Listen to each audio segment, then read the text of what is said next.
Halo semua, jumpa lagi dengan saya Pak David dalam pembelajaran PPKN untuk kelas 10.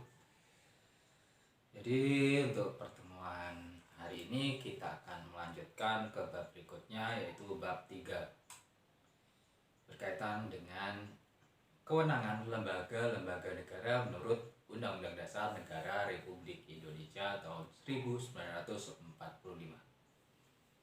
Kalian bisa buka buku paket kalian di halaman 75. Oke, saya mulai materinya.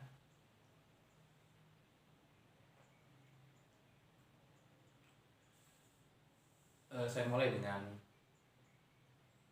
konsep atau definisi dari apa itu yang namanya sistem politik. Jadi sistem politik terdiri dari dua kata yang memiliki pengertian. Yang pertama itu sistem. Apa itu sistem? Jadi sistem itu adalah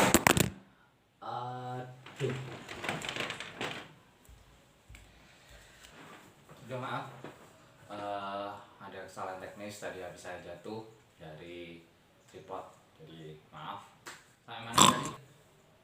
Sampai sistem ya. Jadi sistem itu adalah suatu kesatuan dari unsur pembentuknya yang saling terjalin oleh suatu hubungan fungsional. Terus politik, jadi politik itu dalam bahasa Arab diartikan sebagai siasah yang berarti strategi. Jika kedua kata tersebut disatukan, maka apakah sebenarnya makna sistem politik? Kita lanjut ke slide berikutnya. Yuk.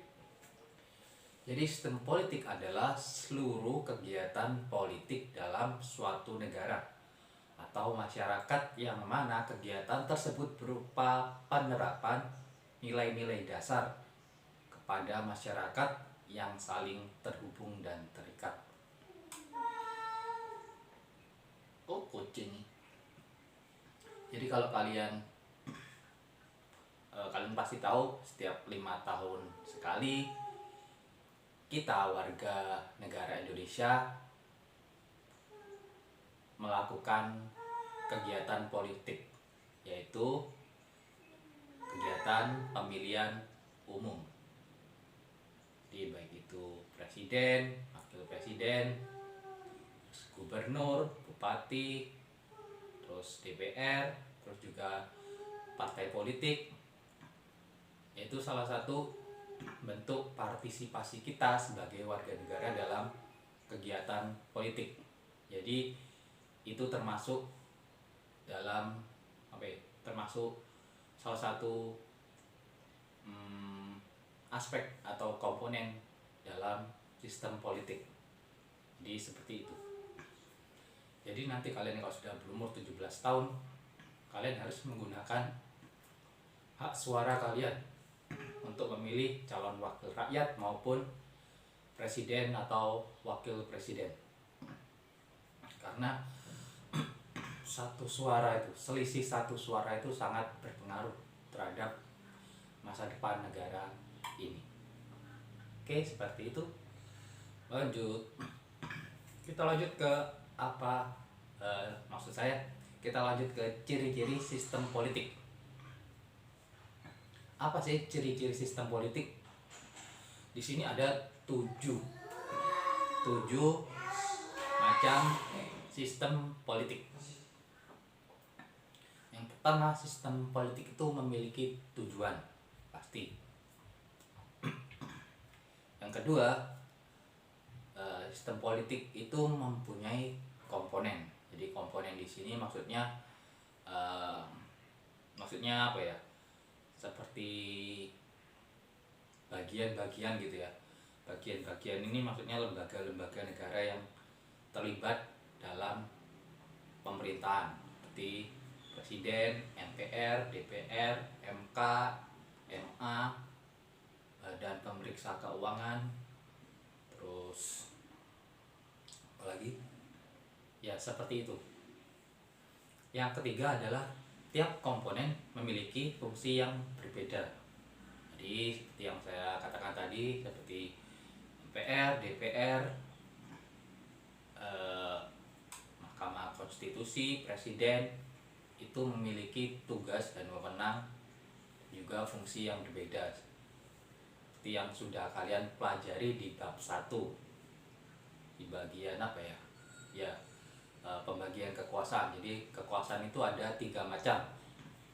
Jadi negara kita itu menganut sistem pembagian kekuasaan yang dikemukakan oleh Montesquieu. Jadi kekuasaan eksekutif itu dipegang oleh presiden, kekuasaan untuk melaksanakan undang-undang. Terus kekuasaan legislatif itu dipegang oleh DPR, jadi kekuasaan untuk membuat undang-undang. Dan yang ketiga itu kekuasaan yudikatif. Jadi ini dipegang oleh Mahkamah Konstitusi. Jadi maksud saya kekuasaan yudikatif itu bertugas untuk mempertahankan undang-undang dan mengadili setiap pelanggaran terhadap undang-undang. Jadi itu fungsi dari masing-masing lembaga atau kekuasaan yang ada di Indonesia. Yang keempat adalah adanya interaksi antar komponen. Jadi sudah dijelaskan di bab 1 bahwa pembagian kekuasaan itu dalam mekanisme kerjanya, jadi setiap lembaga, setiap kekuasaan itu tidak bekerja sendiri-sendiri, tapi ya mereka bekerja sesuai dengan peran dan fungsi mereka, tapi mereka tetap saling berkomunikasi, berinteraksi, terus berkoordinasi, bekerja sama. Jika ada salah satu lembaga yang melakukan penyelewengan atau melakukan suatu kesalahan, jadi lembaga yang lain atau kekuasaan yang lain itu berhak atau bisa memberikan masukan atau kritik. Terus yang kelima, adanya mekanisme kerja. Sini pengaturan struktur kerja dalam sistem politik. Yang keenam, adanya kekuasaan untuk mengatur komponen baik di dalam maupun di luar sistem. Jadi tiap komponen memiliki kekuasaan, namun tingkatannya berbeda-beda.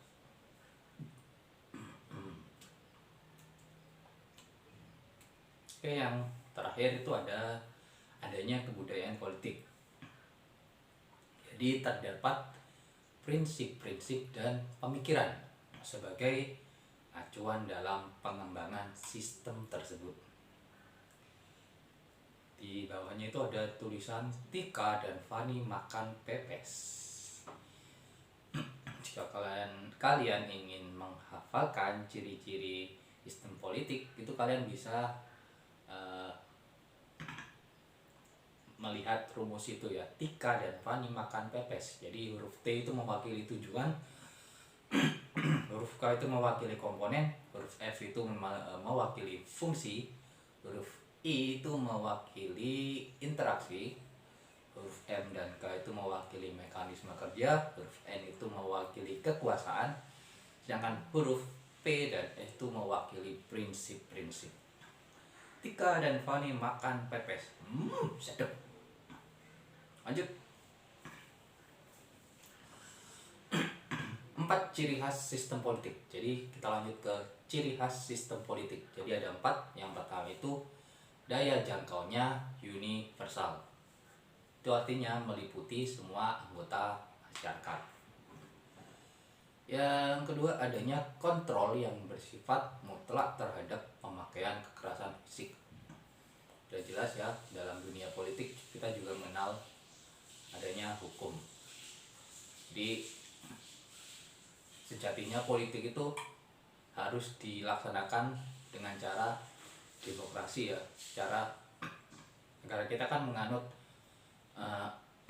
ideologi Pancasila, dan demokrasi yang kita jalankan saat ini juga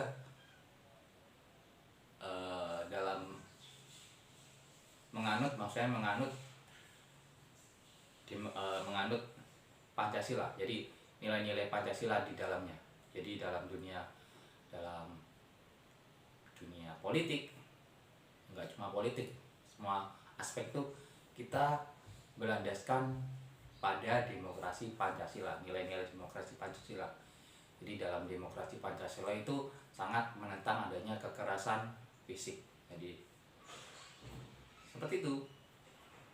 Jadi segalanya itu harus dilaksanakan secara musyawarah, kekeluargaan. Kalau misalnya ada suatu permasalahan itu harus dibicarakan dengan damai, dengan kepala yang dingin. Yang ketiga, hak membuat keputusan-keputusan yang mengikat dan diterima secara sah. Dan yang keempat adalah keputusannya bersifat otoritatif, artinya mempunyai kekuatan legalitas dan kerelaan yang besar. Otoritatif itu maksudnya bukan otoriter ya, jadi enggak maksa, enggak maksudnya menindas kayak gitu, enggak. Otoritatif itu berasal maksudnya itu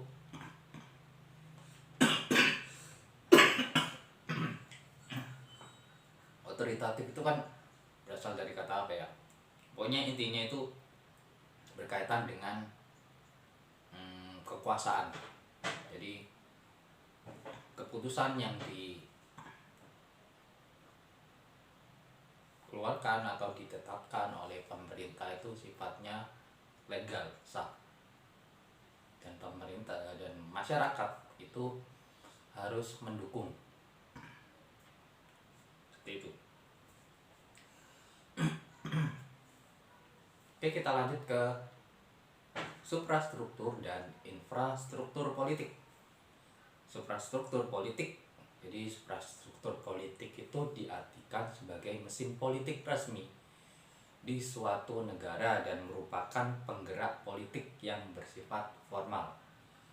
Dengan kata lain, suprastruktur politik merupakan gambaran pemerintah dalam arti luas yang terdiri dari terdiri atas lembaga-lembaga negara. Jadi kita garis bawahi lembaga-lembaga negara yang tugas dan peranannya diatur dalam konstitusi negara atau peraturan perundang-undangan lainnya. Jadi yang dimaksud dalam suprastruktur di sini itu adalah lembaga-lembaga negara, sebagaimana yang sudah kita bahas di bab 1, yaitu lembaga eksekutif, lembaga legislatif, lembaga yudikatif. Itu merupakan bagian dari suprastruktur politik, termasuk Mahkamah Konstitusi, Mahkamah Agung, Badan Pemeriksa Keuangan, Komisi Yudisial, dan lain sebagainya. Jadi seperti itu merupakan suprastruktur politik. Nah, ini ada gambarnya gedung MPR DPR. Jadi itu adalah tempat di mana anggota MPR DPR itu melaksanakan pertemuan atau rapat guna membahas hal yang berkaitan dengan pemerintahan, seperti itu. Oke, lanjut ke infrastruktur. Jadi sudah suprastruktur, sekarang infrastruktur. Jadi infrastruktur salah ketik itu ya, setelah T itu R-nya nggak ada. Jadi infrastruktur politik adalah kelompok-kelompok kekuatan politik dalam masyarakat yang turut berpartisipasi secara aktif. Jadi ini adalah kelompok-kelompok kekuatan politik dalam masyarakat ya. Jadi bukan dalam pemerintahan, tapi dalam masyarakat yang turut berpartisipasi secara aktif. Jadi ada 4 kekuatan infrastruktur politik. Yang pertama itu partai politik. Jadi partai politik itu adalah organisasi politik yang dibentuk oleh sekelompok warga negara Indonesia atas dasar persamaan kehendak dan cita-cita. Contohnya partai Nasdem, PDIP, PSI, Gerindra, PKS, PAN, PKB, P3 dan sebagainya. Jadi itu adalah partai politik. Entah kalian nanti waktu pemilihan partai kalian jago partai yang mana, pokoknya kalian harus memilih sesuai dengan hati nurani kalian. Jangan karena ajakan atau intimidasi orang lain, jadi kalian kalau mau dikasih uang itu ya jangan maulah. Kalau apa ya, money politik itu nggak dibenarkan ya dalam negara yang menganut paham demokrasi Pancasila. Jadi harus apa ya, persaingan politik itu harus dilaksanakan secara fair ya, harus secara adil, nggak boleh ada kegiatan suap menyuap seperti itu. Oke, yang kedua adalah kelompok kepentingan atau interest group. Apa itu interest group atau kelompok kepentingan? Jadi kelompok ini adalah maksudnya kelompok yang mempunyai kepentingan terhadap kebijakan politik negara. Contohnya elit politik, membayar pajak, serikat dagang, serikat buruh, lembaga swadaya masyarakat, dan sebagainya. Oke, saya lanjutkan ya. Yang ketiga adalah kelompok penekan atau pressure group. Jadi kelompok ini bertujuan untuk memperjuangkan keputusan politik berupa undang-undang atau kebijakan publik yang dikeluarkan pemerintah sesuai dengan keinginan kelompok. Contohnya kelompok yang melakukan demonstrasi, aksi mogok, dan sebagainya. Jadi orang-orang yang melakukan demonstrasi itu ya, yang melakukan unjuk rasa atau demo itu kan pasti mereka mengkritik kebijakan pemerintah karena tidak sesuai dengan apa yang mereka inginkan. Jadi mereka berusaha memperjuangkan keinginan mereka itu melalui demo. Jadi kalau melaksanakan demo itu ya seharusnya demo yang bersih ya, yang maksudnya ya nggak usah bakar-bakar ban, bakar-bakar foto gitu, yang pokoknya melakukan tindakan-tindakan yang koersif atau yang melakukan tindakan yang ada unsur kekerasan atau yang memancing provokatif kayak gitu, janganlah. Demo itu yang damai-damai aja seperti itu. Oke, yang selanjutnya adalah media komunikasi politik. Itu adalah sarana atau alat komunikasi politik dalam proses penyampaian informasi dan pendapat politik secara tidak langsung. Contohnya adalah media cetak seperti koran, majalah, buletin, brosur, tabloid, dan sebagainya.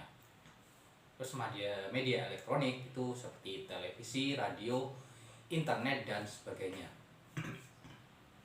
Jadi kalau kalian perhatikan menjelang pilihan presiden atau pilihan bupati itu kalian pasti sering mendengar atau melihat calon presiden atau calon bupati, calon gubernur itu kayak melakukan kampanye.